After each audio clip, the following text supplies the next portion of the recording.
조드레박 신부의 영적 일기. 돌아보니 발자국마다. 두 천사의 바구니라는 글을 묵상했습니다. 하느님께서 두 천사를 내려보내시며 오늘 하루 동안 드려지는 사람들의 기도를 모아 오라고 명령하셨습니다. 그들은 각각 커다란 바구니를 한 개씩 들고 신자들이 기도하는 곳이면 어느 곳이든지 찾아다녔습니다. 부잣집이건 교회건 학교건 간에 들어가서 사람들의 기도를 마구 담았습니다. 저녁쯤 일을 마친 두 천사는 서로의 바구니를 들고 하느님 앞으로 나아왔습니다. 그런데 한 천사의 바구니는 들고 가기 힘들 만큼 무거웠지만 다른 한 천사의 바구니는 들어있는 것이 얼마 되지 않았습니다. 이에 하느님께서 가벼운 바구니를 든 천사에게 어째서 바구니가 그렇게 가볍냐 라고 물으셨습니다. 그러자 그 천사는 대부분의 세상 사람들이 이것을 해달라 저것을 해달라 하는 기도만 드렸지 이렇게 해주셔서 감사합니다. 저래서 고맙습니다. 하는 감사의 기도는 별로 하지 않았습니다. 그래서 간구를 담은 저 천사의 바구니는 가득 찼지만 감사를 담은 제 바구니는 하고 대답하며 한숨을 쉬었습니다. 예수님께서 10명의 나병 환자를 고쳐주셨을 때 오직 한 명만이 돌아와 하느님께 영광을 돌렸습니다. 고운님들은 자신의 기도에 감사는 얼마나 된다고 생각하십니까? 오늘 복음을 보면 예수님께서는 어린이 하나를 불러 세우시고 말씀하셨습니다. 너희 가운데에서 가장 작은 사람이야말로 가장 큰 사람이다.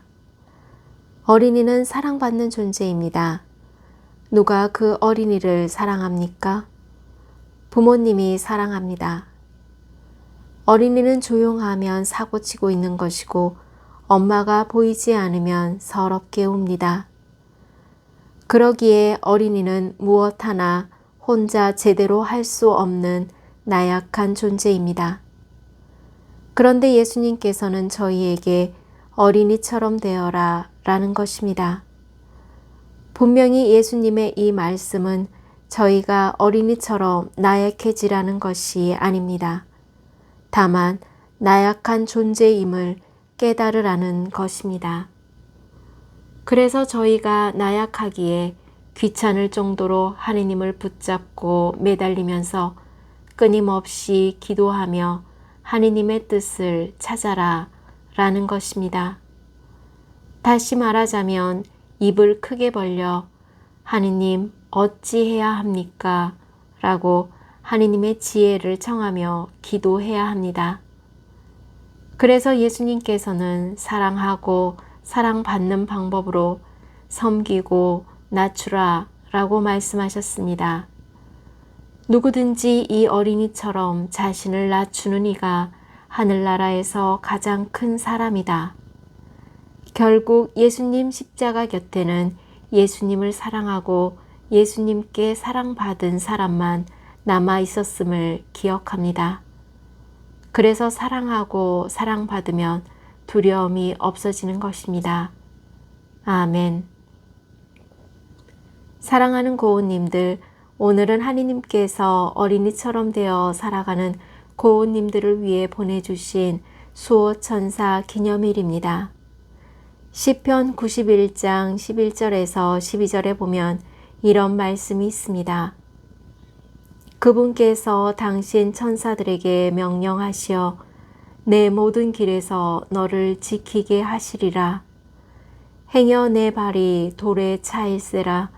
그들이 손으로 너를 받쳐주리라.